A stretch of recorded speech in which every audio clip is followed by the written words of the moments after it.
The basic idea of the RFID reader is as follows. It continuously transmits a 125 kHz signal using its antenna. The passive RFID tag embedded in the ID card powers on from the carrier signal.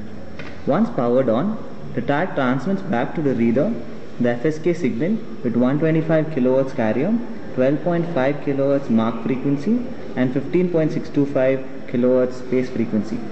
The functional description of the RFID reader is as shown. Two DC levels are used to supply a 12 volt to the clock generator circuit and a 5 volt which is used for driving stages and the filtering circuit. The clock generator basically uses a 4 MHz crystal. The frequency is stepped down by using a 14-stage binary ripple counter.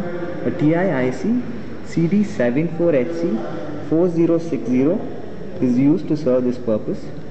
The clock generator is designed to generate a 125 kHz square wave for use by the transmitting circuit. Following the clock generator is the antenna module.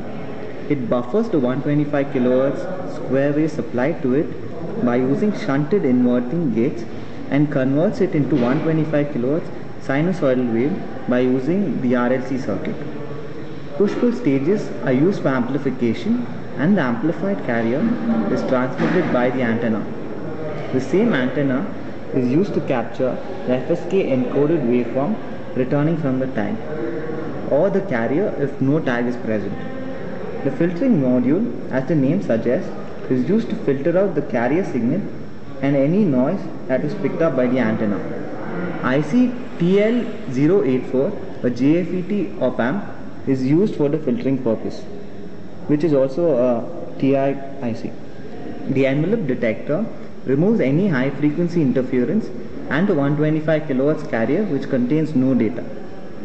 The resulting waveform is a sinusoidal waveform of varying frequency with the variation representing the data. Some low frequency and traces of high frequency interference carried over from the previous stages is removed by two active bandpass filters centered at the mark frequency and the space frequency.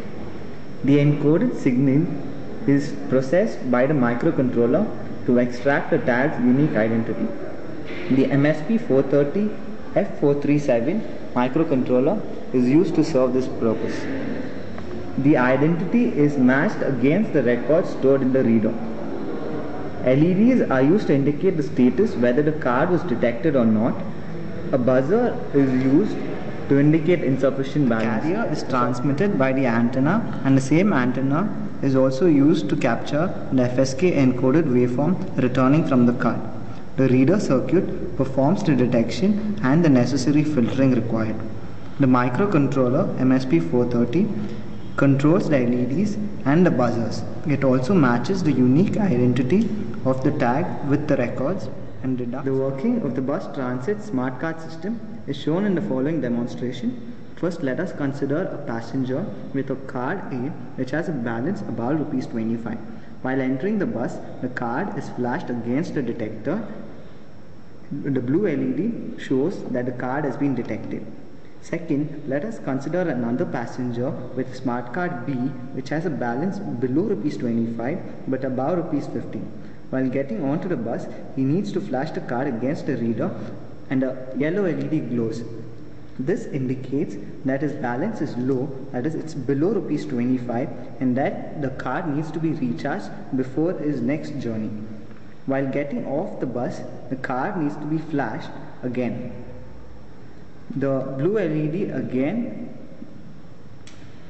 shows that the card has been detected, and this is flashed after traveling for the required number of stops.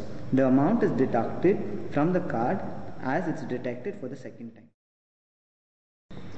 Finally, let us consider a card C which has a balance below ₹15. In this case, the passenger will not able to make the journey.